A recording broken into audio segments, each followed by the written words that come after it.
Welcome to the Always Better Than Yesterday podcast. I'm your host, Brian Hartley. This podcast exists to equip and inspire your heart-centered leadership. Every week, we bring interviews with some of the greatest heart sets and mindsets on the planet. I hope the heartprint of our time spent together is that it creates new possibilities for you and all those you come into contact with. If you'd like to explore what we could make possible for you, then head to abty.co.uk/connect and book in a free 30-minute call to begin our journey. On episode 313, what a joy it is to welcome Paula Scatoloni to the podcast. Paula is a bridge between science, spirituality, sound, and a deep intelligence of the body. Her work began in the clinical world, training therapists, treating eating disorders, and helping people come back into their bodies. But 7 years ago, Paula felt a profound inner call into her true mission. Through transformative harmonics, she leads a global community devoted to conscious evolution, personally, socially, and collectively. Their mission is to foster relational intelligence and build collaborative, heart-centered communities that catalyze meaningful change on both local and global scales. Their work is rooted in the integrative fields of sound, psychology, and somatics. They bring together diverse individuals and systems to share wisdom, co-create healing experiences, and contribute to a more connected and compassionate world. If you are inspired by this conversation, then I'd encourage you to head to paulascatoloni.com. You'll find that link in the show notes. And here we go, it's episode 313 with Paula Scatoloni.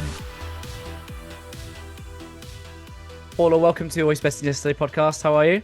I'm great. Thanks for having me today. I appreciate it. I'm really looking forward to our conversation. We just had a bit of a fun chat offline, but what draws you to doing heart-centered work in the world? I love that question. I think like many people right now, there was a point in the work that I was doing where I felt that there was an internal shift happening. And that shift for me, I was already working in embodiment, training therapists of how to bring their clients into the body. I was working with eating disorders, which is, such a paradox that you wouldn't work with the body. But that's what I was known for. But I heard this deeper call that said, there's something about larger collective healing that, this planet's going to be needing. And so the box of eating disorders was just too small for me. So that was about 7 years ago. And I've been listening in ever since. And so, with that came a couple, I would call them, if we think of it as how to structure the process that I take people through. And one of them was moving from completely using the mind, because I was training providers, right? What is this person, issue, and how do I fix them? To moving into the heart and showing up more with their own presence and vulnerability. And so that came with several other structures around embodiment and softening into our understanding of ourselves as relational beings and what it means to be in relationship. And then a last level that had to do with connection to the earth. And so, of course, it's taken 7 years for me to figure out what that all means. 7 years and 7 lifetimes. Yes. I'm curious because 7 years is the length of time that this podcast has been running too.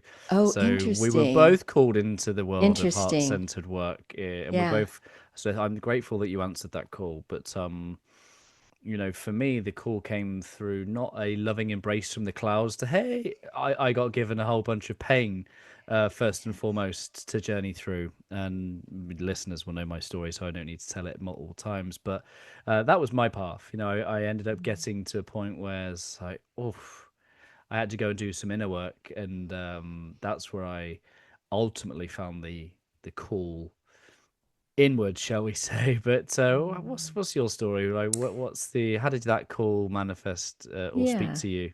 Yeah. Well, some was in the moments of teaching and then feeling I went through a period where I didn't have any thoughts. I would be teaching an audience and my mind was blank. So I Yeah. kind of got taken into this cocoon in a way. Yeah. But the precursor to it was that I had a client who had taken her life. And Right. for a therapist, that is probably the worst thing you can imagine, right? Hmm. And so the grief of that and working on that in my body brought me Mm. into, I would say, an altered state of consciousness, Hmm. because that's what grief can do, right? It can Hmm. crack the boundaries. And from that, I began to, become more aware of processes that I probably were there, but I wasn't paying attention to Mm. in the therapy room. Because there's so much in the room besides what you're saying, right? Yeah. So it began. I've been spiritually inclined, we could say, or curious, since I was 14. So it's not unusual for me to have different books next to my bed and practices I've engaged in, but this was a whole nother level. Yeah. It was right around COVID, right? It was right around COVID. So that was the journey, and then it continued because we were only working online. And when you are working online, doing the work I was doing, which was somatic work, Yeah. body centered work, um, and realizing that you could track people from across the computer, and you were picking up information, then I got very curious.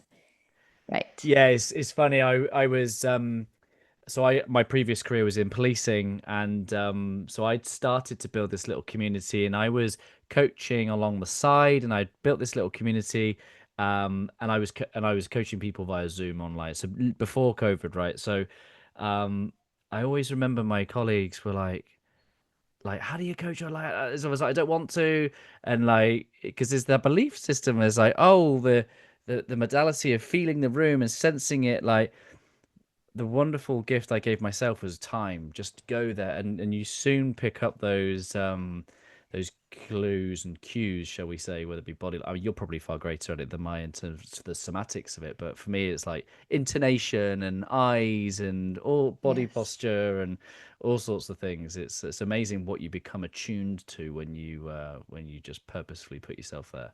Yes, and so COVID was a gift in that way for many of us, right? Who maybe had those abilities to finesse that fine tuning, but we were always working in person, so we didn't have the opportunity to expand them. How did your mission become clearer then? You talk about being therapist of eating disorders, and then you called into this global mission of ushering in new earth and supporting people bringing like what was the baby steps into that?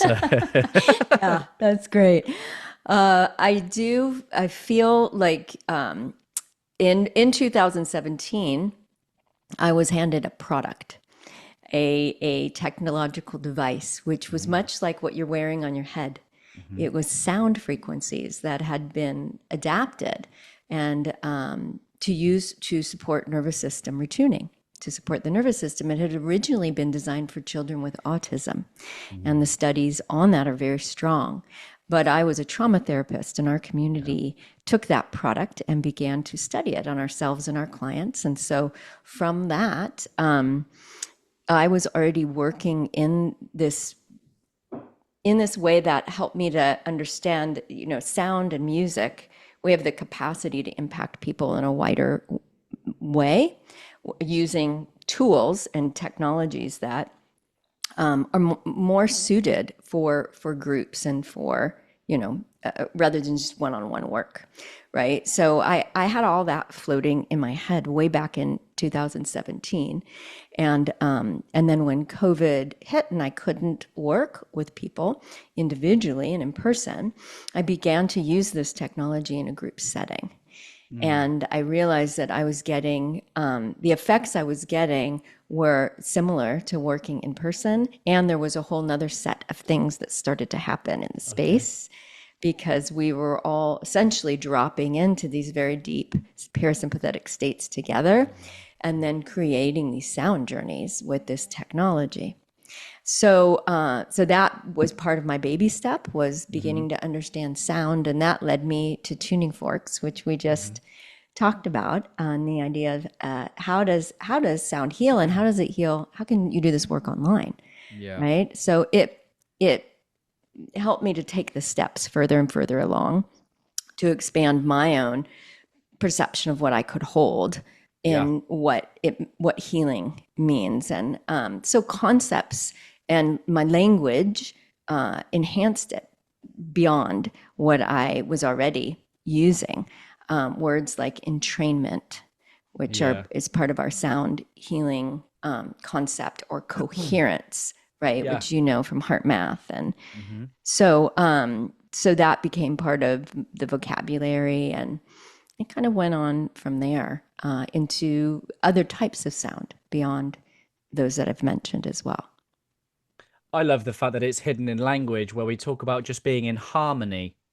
Mm-hmm. My wife's a singer, and like Yes. I just love how some of these things are just in plain sight, harmony. And I guess, much of the shall we say, the skeptics or the unbelievers would be like, oh, well, how does that work? Tell me how that works. Before we go to how it works, I would love to know how the technology helps identify whether there's disharmony to begin with. Maybe we'll start there. How might Oh, yeah. your technology help you, as a practitioner of those modalities, understand me as a subject and where I might be out of balance or harmony? Sure, sure. So I'll use myself as a typical person, or a person. I'm unusual and I'm typical in that I look to you, maybe calm and regulated, right, and available for relationship.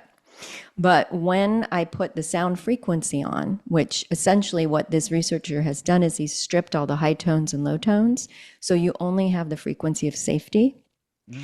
And when your nervous system hears through acoustic cues the frequency of safety, you will start to experience and feel the effects of how you have adapted because there was not safety. And Okay. so we start to see and feel shifts in the nervous system, whether it's your heart rate accelerating, or feelings of tension, Mm. or feelings of numbness. All those things that might indicate that you're moving into fight, flight, or freeze can start to happen while you're listening, as we start to track how your body responds to Wow. safety. And so I, thought that I was fine until I put the sound on Mm. and realize, wow, there's a whole another level of safety that I have not explored. And it's getting Mm. the doors knocking right now with this sound. And that helped me to become much more curious about what was happening. Where is the frequency of safety reflected in nature? Well, nature, I would say itself, is all the frequency of safety, right? The Schumann resonance Yeah. is associated with the frequency of safety. How Right. this person has captured it is it's the equivalent of a mother's coo. Okay. So it's the Yeah. exact range of a mother's coo. And My so word. as you hear that, as your system ingests it, then we have all sorts of things. Some people have a deep sigh and relaxation, of finally receiving that. Mm. And others have tension. They want to get away. They fall asleep during listening. Um, and then others have bouts of hyper arousal and sympathetic charge and feelings of anxiety, and then dropping into states of numbness. And so it's very titrated, and we set a lot of intention and support the process so we can be curious about it. And it's about a 5 hour Mm. experience that I titrate over time. I call it microdosing with sound. Before we get too far into the conversation about what you do, maybe we'll just package what's the name of your organization, who do you help, who do you, and then people can go and pause and go and find your website, and Oh, and sure. and then Yeah. they can listen to the rest. Wonderful. So my company is called Transformative Harmonics because it is a synthesis of Mm. many things. And then the product I use is called the Safe and Sound program. And it is ushered into the world through a company called Unite ILS. And so if they're interested in the science, that's where you would find the science. And then the usage of it in the way that I use it, which does blend ancient and Mm. modern together, is transformative harmonics, because there's a piece about bringing in ritual with these modalities, be it sound or psychedelic assisted processes, where the Western world is stripping these more ancient practices, stripping some of the support systems, right, and the reverence that might have come with these practices. And so I'm one of the providers that's bringing back that reverence, I think, to create the spaces to invite in more healing at multiple levels, including ancestral. So the container needs to be a little different. Yeah, we have rituals in much of society, but they're for a very different deity on the pedestal, maybe, shall we say. It's a very different posture of the heart, shall we say. And I love the bit on your site which talks about everything you're doing is to support the rebirth of humanity. It's built on the emerging cosmology, this rebirth of humanity, and which then sets the context. All your frameworks, all your containers are about building within us the heart space to make that. And I think that's why I love the power of leadership so much, which is if you imagine sound, right? At some point you've got someone putting out that frequency of safety, and may that resonate and attract more that I guess what it resonates to, right? And the more we can set online that resonance in people, then so goes that wonderful ripple effect, isn't it? I see you smiling. Yes. That's what we're here to do. I've just probably stated the Yes. obvious, but like, just put it front and center. Yes. That's what we're here to do. Yes, I loved when I was listening to your podcast before I came on, and I feel like we're both lined up at the same starting gate with this, because those that are holding the spaces, those that are the leaders, it's their resonance that will then affect those around them and create that ripple. So Yeah, I think I got that visual from Dr. Bruce when he talked about constructive and deconstructive interference or something like that. That idea that whatever like attracts like, and it can double the energy, yes, and opposite, like deconstructive interference, or I think was the word, can actually just cancel out all energy. It's that real. We know that intuitively that certain people, places, and spaces will increase our energy, and and some will drain of it. And yeah, yeah. what's top of your heart? What's the most pressing thing top of your heart that you think our audience would benefit from hearing about the wonderful wisdom of your work? Well, I do like to speak to the general public a lot about the idea that we are all tuning forks, and Yeah, that yeah, that the prosody of our voice, yeah, the tone, the pacing, the presence either invites people into relational connection or not. And I think we walk around a lot not really paying attention to that, and creating discord or mm, not attuning. And, well, we could all really learn to co regulate and regulate one another if we were more aware of yeah, how we affect people. So that is across the board, whether I'm talking to a provider or not, something to bring into listeners' awareness. For parents, mm, it can be, their whole presentation, embodiment, way of operating in a given moment has a huge impact on their children, right? And so because they're so important mm, to their children, and how do we use that relationship and help them to retune their nervous systems so they are better yeah. co-regulators?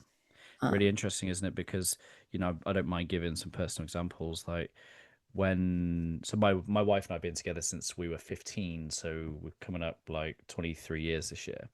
And you know I have a certain childhood where let's just say I take everything personally, right?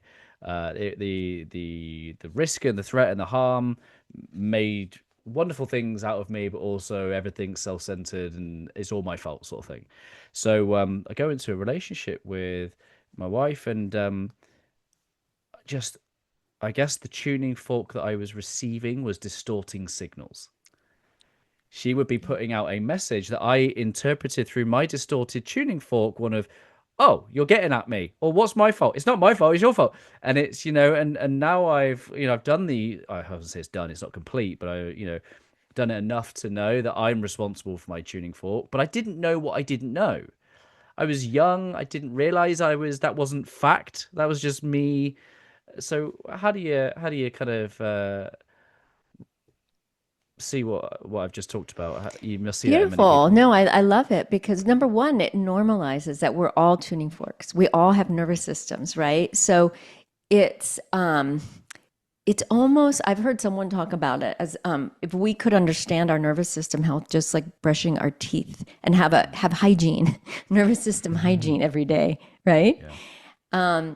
So that's the piece. The other piece I think of is the grace, to give ourselves grace for having nervous systems that probably I was also a child who didn't, back then our parents weren't learning about this, right? So they couldn't really give us all this knowledge and support. They also have a trauma physiology because of their Yeah. backgrounds, right? So Yeah. many, that's all in our DNA. It's all, builds up and shapes the environment. And so having the grace for our parents, for ourselves in the moments where we struggle with our relationships or get into those dissonant discords Yeah. with our partners or family members is number one. And then how do we get out of it when we're Yeah. in there? Yeah. And some of the places I go lately I love to simplify things. So this idea of creating more time and more space because as well with trauma and with the physiology of trauma, often those are two of the missing pieces, not enough time and not enough space. So when we go into a trauma physiology or discord, when we say to ourselves, even though it might not be true, it's more like saying it, just start to invite, there's more safety, there's more time, there's more space, I have enough time, I have enough space, and we slow down, then we can start to feel the vibration of what's happening and separate past from present and find ourselves literally, right? And from Yeah. that space, maybe unplug and see that our partner is there and see that our partner is not our parent. That is, sophisticated, take some steps to get there. But if we can find these simple practices that help us to, over time, we get better at it. There is scriptures that say, "Be still and know that I am." There's scriptures that say, um, for me, I love Psalm 23, which is about when I get into that state that you've just described, the overwhelming residue is all is well. Mhm. All is Yeah, well. all All is is well well. within me. All is well around me. And that doesn't require my environment to change. It requires my state to change. Yes. And isn't that a Yes. wonderful possibility? Whereas when we're not in awareness of that, shall we say, when we're ignorant to that, then we just assume that that's just the way things are. Like I just described with, two young human beings with young children, two nervous systems engaged. You start to think that is who the other person is. And then you start playing backfire with nervous systems, and you're constantly jumping at that. It's I have a lot of compassion for that, and uh, for me, I'm not sure there's any greater solution than an awakening Yes. to that. Awakening to it, or a slow shining the light of consciousness onto those places where we contract, Yeah. right? And it happens all the time. None of us are without that. So we have lots of opportunities to to do that.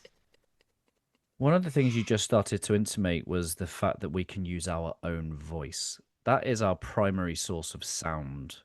How Mhm. important is our voice in this work? Yeah. Well, the voice and hearing is one of the first things that develops in the womb, Mm.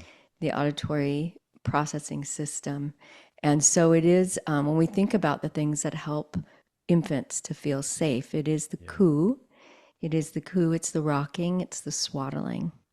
And so as mammals, using the voice to induce, like you can feel even mine is dropping a little bit, and inviting prosody and feeling the two nervous systems, what I call pinging back and forth,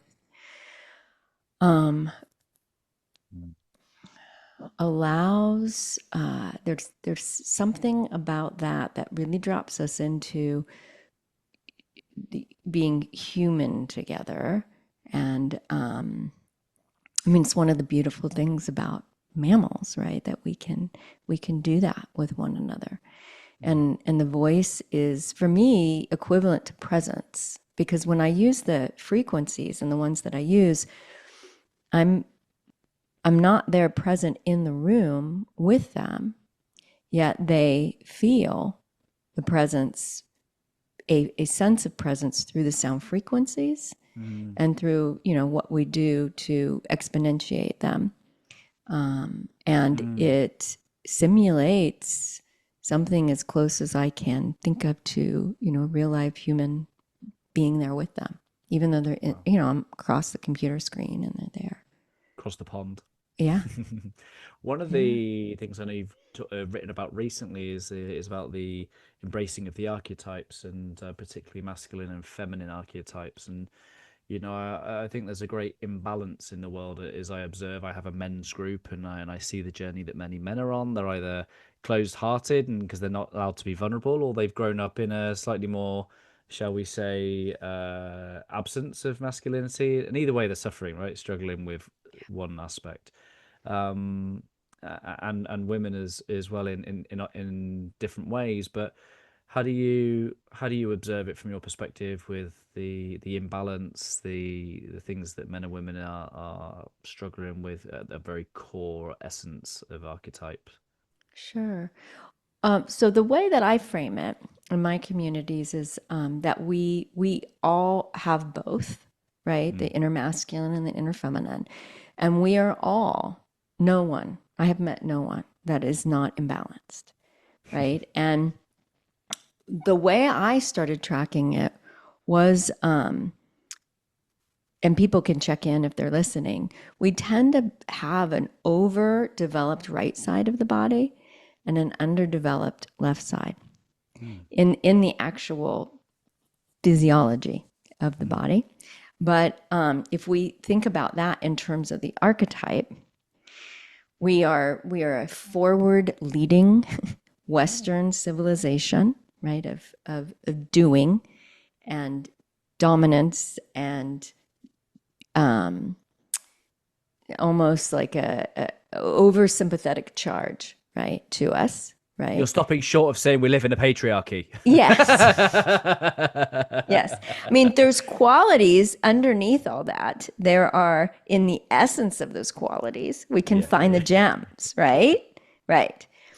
But we're not used to receptivity, to stillness, to sitting in the mystery, to kindness, to softness, right? So those are qualities that we all can ask ourselves, how am I doing with that? How am I doing with my ability to listen? How am I doing with my ability to not create one project after the next project after the next project, to just sit and allow space and time before I do the next thing? How am I doing with interjecting my thoughts when people are talking? And jumping in. How am I doing with just sitting back? So there's ways to feel into how your own imbalance. And as I said, we're all imbalanced. So it's not, there's no pointing fingers.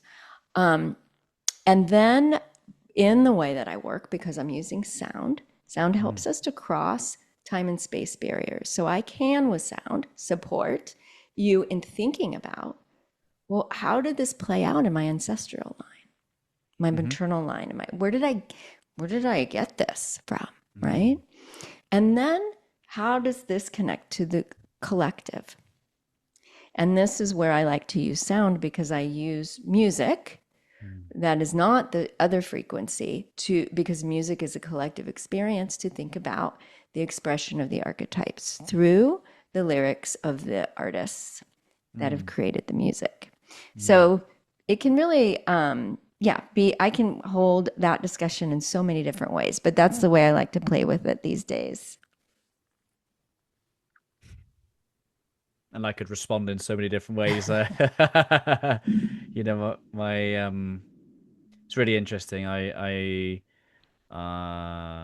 am coached by someone from the school of Neil Donald Walsh's train of thought around divinity, and so I have a Christian faith. I'm a follower of Yeshua the Nazarene, but I'm also engaging with that experience of my faith, and we were talking about like idol worship, and actually I was going to go see Oasis at the weekend at Wembley Stadium. And it's like, actually, do you know what? I'm just going to go in awe and reverence to God for this opportunity to experience this moment.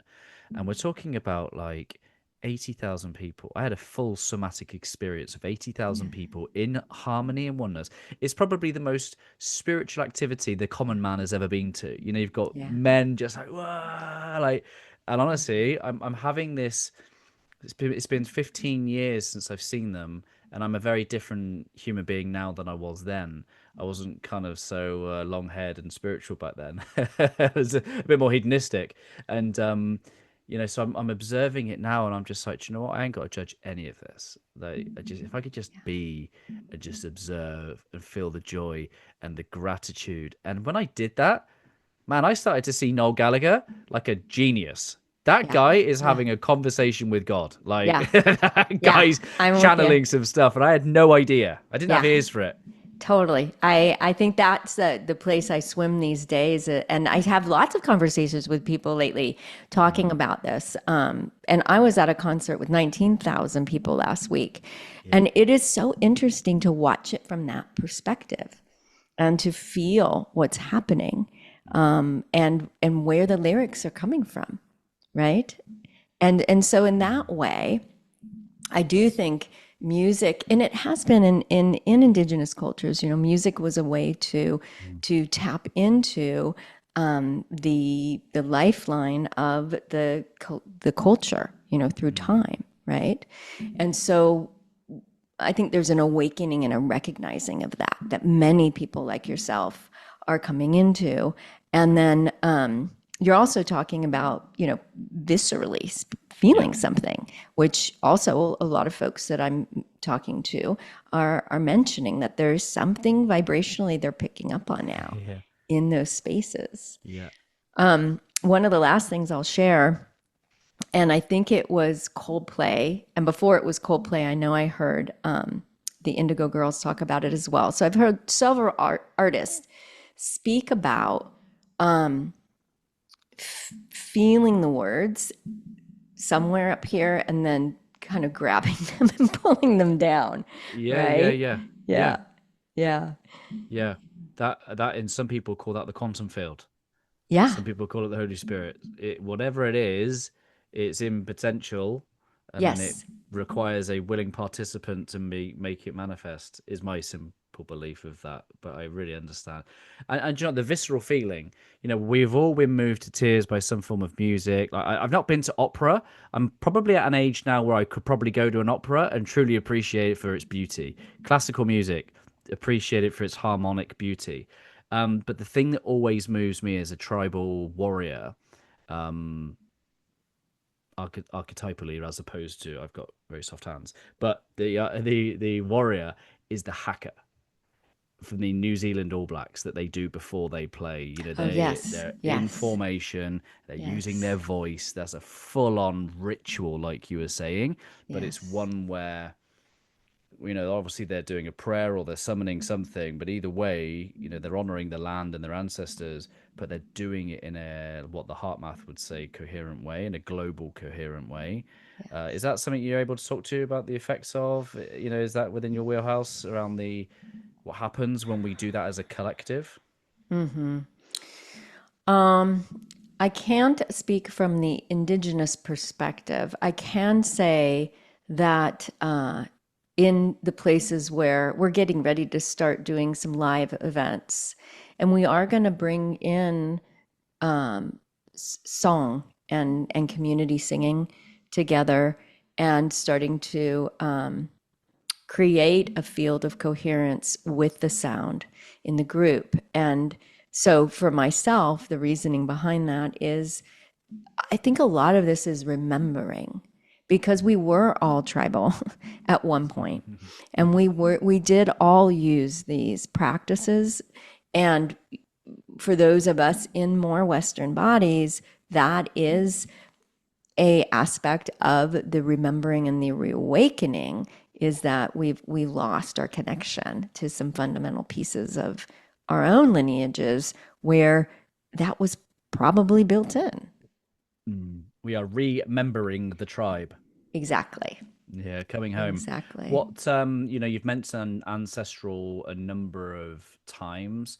How does that feature as part of a conversation? Do people come to you knowing that that's part of the thing that they want to explore, or is that something that you meet them intuitively with? Like, how does that work within How does your that work? field? Yeah. Yeah. It's a little bit of both. Sometimes it's some prompting to extend that conversation, right? That they're already having. And the conversation might be, softening and starting to recognize where you contract or a particular behavior or a way of, perceiving, and then setting time and space to feel where that energy was in your family. Okay, who Mm, held that? In that way, it starts to bring in support for the ancestors, so they can participate in this healing that we're doing. The second way is more intuitive because during the sound journeys that I offer, it is a journey, and you do, go into a deep parasympathetic and somewhat psychedelic state for some people, it depends, mm, where there might be some remembering or some mm, connection occurring during the journey experience. mm, And in that there may be some healing that mm, happens. And then I actually will say before we begin, and we're welcoming in the ancestors. So there's definitely an mm, intention set mm. to invite collaboration. In your perspective, are you working on healing the past life of that person, or has the DNA of the current human that's right before you been altered through the course of? I'm not sure. Yeah. Helping me understand it. You see my question? Sure, There? sure. Yeah. Some of it, so the inner, from my perspective, or how I work, is the inner child holds all the karma. So I do a lot of inner child because that Mm, is the summation mhm, of it all, right? So the sound journeys will take you through that, through remnants of your life, I think, that mhm, are still unhealed, right? But within that, there may be a gift from an ancestor or a aspect of you who, from an ancestral perspective, we all had healers in our mhm, family line. And mm, so if you have a family line where there were healers and then you're showing up in my office as a therapist who's a healer, you may get a gift from that ancestor to bring into this lifetime. mhm, So it's more for that. Sometimes lately, there's there's places in terms of land where there's still things have not been seen or witnessed, right? And when that happens, we can't have a resolution, mm, right? Because the trauma is still held in the land. So sometimes that's a piece of the ancestral work. mm. And so it varies depending on who's in the group and the focus of the Mm. work. I'm about to have a conversation far out of my comfort zone right now, and I have no idea whether. But I've been really drawn to the Archangel Michael, and it's come into my awareness that I live on what is known as the Michael Mary ley line. So there's some real remnants there, and I went to Glastonbury not long ago. So I lived down the road from Glastonbury, and I went there really to honor and acknowledge the divine feminine and Miriam at the well, at the Chalice Well, and really spend some time with my wife and daughter there, because I really do believe they've had a disservice by the lack of a feminine presence in the things we read. And so I wanted to go and feel that resonance of those key places, and I had a T-shirt on the back of it just says "Child of God," and I walked past this merchant. That's an interesting archetype. This merchant, and he said, "I love your T-shirt, brother." And I turned around, and I just said, "It's for you," and he just put his hand on his heart, and I was like, "Oh my God, what's just happened?" Like we had this like moment in time. So as I came back from having gone up to see Glastonbury tour, I was like, "I'm going to go speak to this guy." As it happened, I wanted to buy an Ankh, the symbol, and we just started talking. And I don't remember what said or how or when. I just said, "This is what really resonates with me at the moment."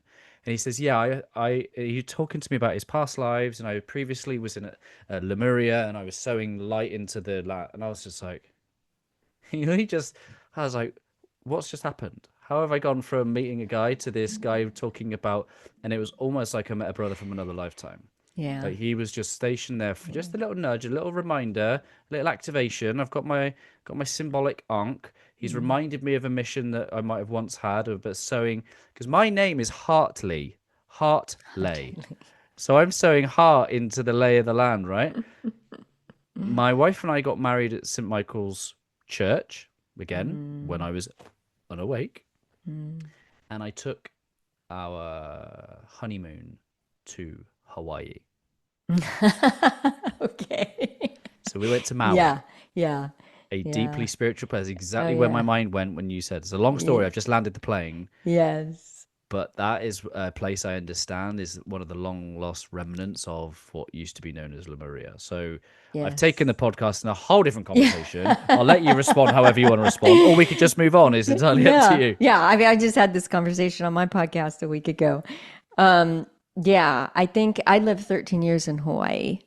Okay. Many people like myself who have that affinity will land there and say, "Oh, I'm finally home." Mm.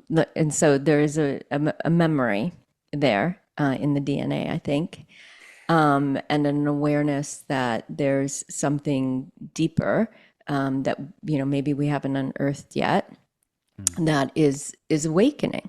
And and right now, again, I think of it all as frequencies. Yeah. It's a frequency of a period of time in which we were all living in heart coherence, Mm. and we are remembering what that meant and what we used at that time when we were in those frequencies. So there are many people traveling there now, traveling to places like Mount Shasta, Mm. traveling to certain points in the globe because they're compelled. They're Mm. compelled to go home, or something pulling them. And I feel that it's this affinity, this waking up with the land. So I'm right in that process as well for myself. I do have a strong affinity with the Hawaiian culture, Mm. and I'm still on my journey of what that means. Have you seen the film Moana? Yes, yes, It's the restoring the heart of Tafiti. yeah, yeah. It's beautiful. It's Mm. beautiful. I Yeah. have a little Moana. I'm doing my best to be the father that she needs me to be, but she's 10 years old, and it's a journey. And the more and more I tap into this, understanding what it means to, for me, the archetypal journey is to what St. Michael calls me to do is to be the protector of innocent souls. Beautiful. And I often Beautiful. grew up like in the last 10 years, and I wanted to be the Christ, right? I wanted to be the Jesus. Yeah, I've got the long hair. I've realized I'm not the Jesus. I'm more John the Baptist than anything. I'm preparing the way for those that are going to come after me. So Yeah. I do my best to prepare the way for those that are coming after me, even if it's people listening. If I can be the spark that ignites that heart-centered mission in people, or guide my children in a way of So they're this might sound negative, but so they're as unburdened as possible. No, I agree. I think that that's the most helpful thing parents can do right now is Mm, do our own work to release the burdens so they don't have as many to carry as we have, and yeah, allow them to tap into their own genius, yeah. which they can do if the static on the radio is more clear. Thank you for that Mm. reminder. I'm writing that down. That going straight in my journal for contemplation. Mm. Um, what have you got coming up on the horizon? What can people come to you and get involved in? If someone's listening right Mm. now and they're curious about working with you, what do you suggest that they do?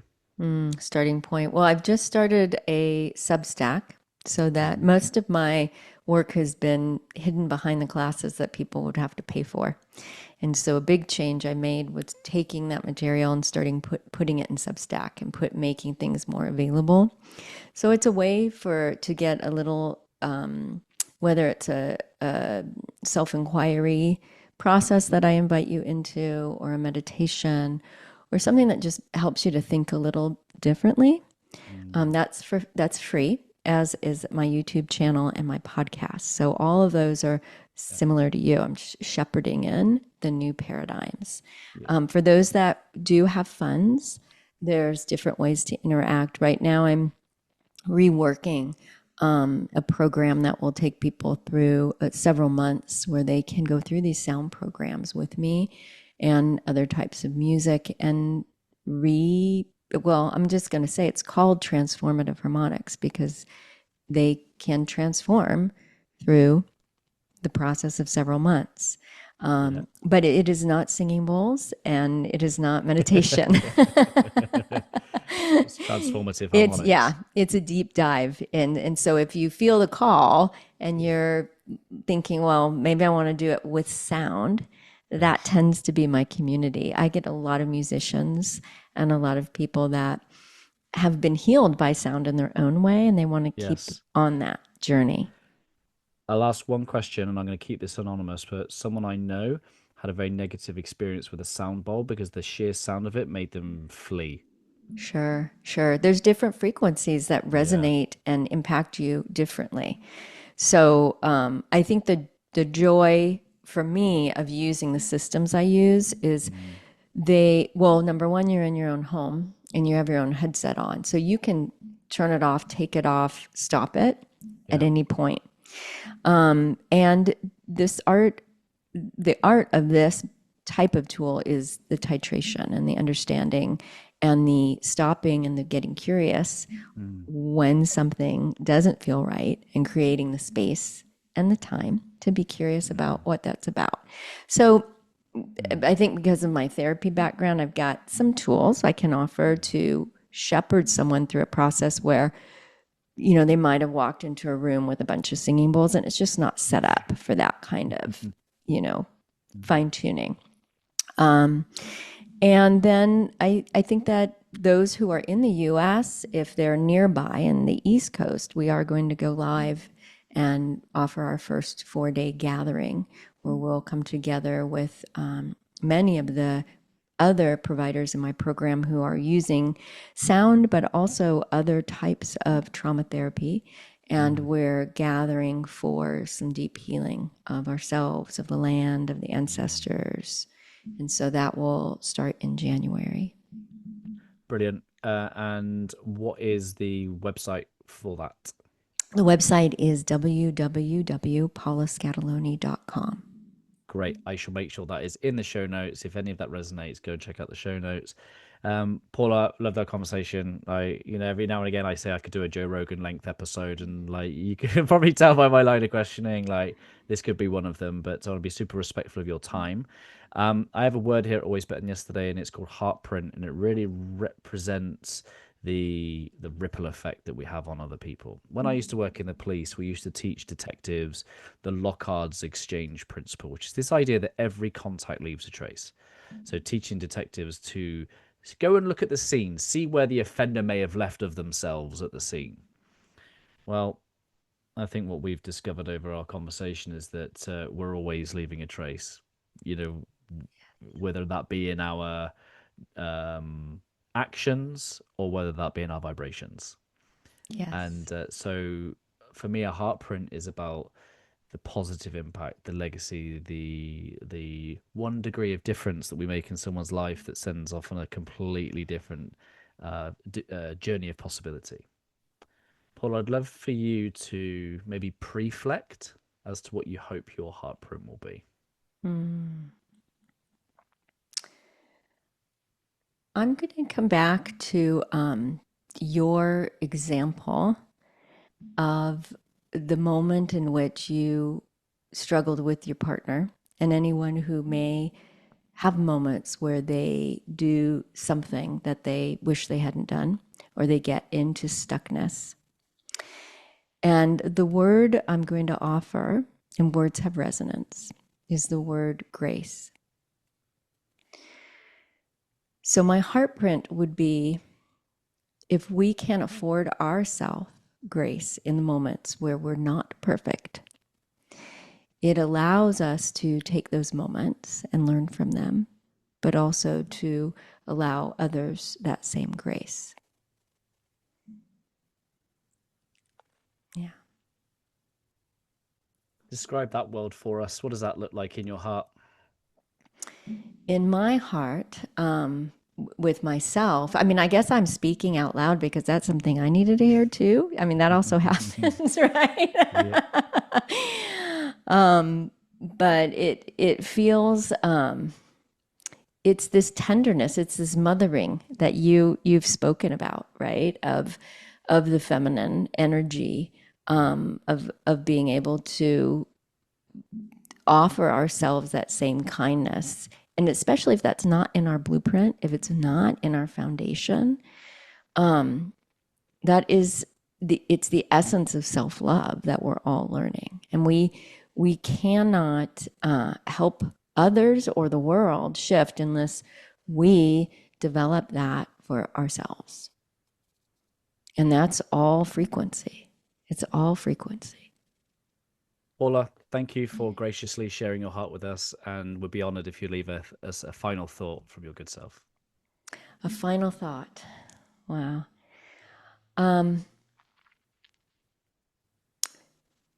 Your nervous system state is not the final, it's not an imprint that is your destiny.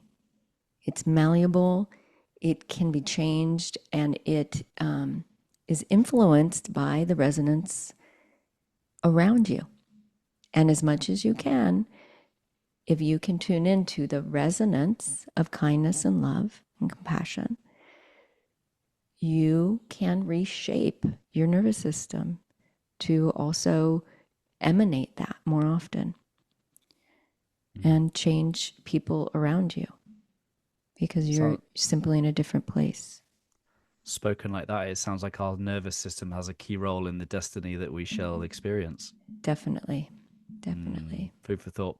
Paula, thank you for empowering and equip us to lead from the heart, and I look forward to another conversation with you again soon. Same here. Wonderful. Thank you. Hey my friends, thank you for making it to the end. I hope that our time spent together today has left you a little bit better than before you push play. I'd really appreciate if you just took a moment to leave a review to allow me to meet more people where they are and hopefully leave them a little bit better too. If you're curious to know how I, through Always Better Than Yesterday, can serve you, your team, your organisation, then head to alwaysbetterthanyesterday.com to connect. And while you're there, let me know 1 or 2 things that you're going to do as a result of listening to this conversation. I absolutely love hearing your thoughts, your reflections, and the things that this spark in your own heart and mind. If you want more insights from my heart and mind, I do send out short episodes on a Monday, Tuesday, Thursday and Friday, and again, I hope that they serve you well. I appreciate you listening. I'm Ryan Hartley, host of the Always Better Than Yesterday podcast, a podcast for heart-centered leaders just like you. Keep leading, my friends. Always love.